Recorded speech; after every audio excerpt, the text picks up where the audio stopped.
सकाळचा नाश्ता असू देत किंवा संध्याकाळच्या चहाच्या टायमिंगला रोज रोज काय बनवू हा नेहमीचाच प्रश्न असतो. त्यात आपण जो पदार्थ बनवणार तो झटपट असणारा पाहिजे. तर आज आपण खीर बनवायच्या शेवया असतात त्यापासून झटपट होणारा नाश्त्याचा पदार्थ बनवणार आहोत. तर सर्वात आधी आपण एका मिक्सिंग बाउलमध्ये 2 वाटी शेवया घेऊयात. ज्या शेवया आपण खीर बनवण्यासाठी वापरतो त्या शेवया आहेत. इथे मी ह्या रेडीमेड भाजलेल्या शेवया घेतल्यात. तांदळाच्या पांढऱ्या रंगाच्या शेवया सुद्धा घेऊ शकता. ह्या अशाच घ्यायच्या आहेत, भाजायची आवश्यकता नाहीये. आता यामध्ये बारीक किसलेला गाजर घेऊयात. एक कांदा बारीक चिरून घ्यायचा आहे. थोडीशी कोथिंबीर घेऊयात. अर्धा चमचा आला लसूण पेस्ट घ्यायची आहे. आता नाश्त्याला छान अशी फोडणी देऊया. पॅनमध्ये 2 चमचे तेल घ्यायचं आहे. त्यामध्ये अर्धा चमचा जिरं घेऊया. कढीपत्त्याची पाने बारीक कापून घ्यायची आहेत. 3 ते 4 तिखट हिरव्या मिरच्या घेतल्यात. मिरच्यांचं प्रमाण आवडीनुसार कमी जास्त करू शकता. पाव चमचा हिंग घ्यायचा आहे. आता ही फोडणी अर्धा मिनिट परतून घेऊया.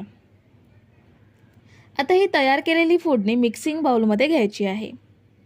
1 वाटी दही घेऊयात. दही शक्यतो फ्रेश घ्यायचं आहे. आंबट दही घ्यायचं नाहीये. चवीनुसार मीठ घेऊयात.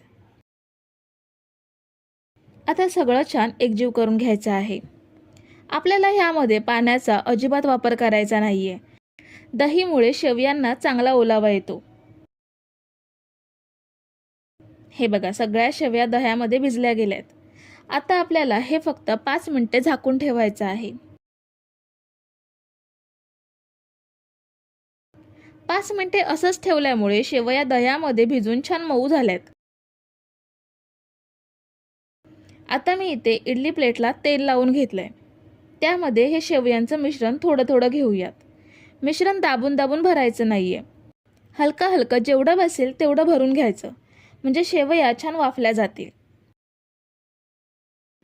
आता ह्या इडल्या आपण 10 मिनिटं वाफवून घेऊयात.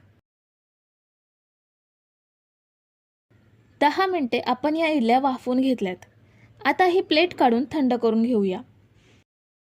इडल्या थोड्या कोमट झाल्यात. आता आपण ह्या काढून घेऊया.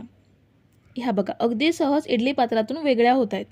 खूप छान इडल्या तयार झाल्यात आणि चवीला सुद्धा अप्रतिम लागतात. शिवाय बनवायला सुद्धा जास्त वेळ लागत नाही. सकाळच्या घाईच्या वेळी सुद्धा झटपट हा पदार्थ बनवू शकता. तर मंडळी, रेसिपी कशी वाटली हे कमेंट करून नक्की सांगा आणि व्हिडिओला न विसरता लाईक करा. रेसिपी तुमच्या मित्रमैत्रिणींसोबत शेअर करा आणि चॅनलला सबस्क्राईब केलं नसेल तर लगेच सबस्क्राईब करून घ्या. थँक्यू.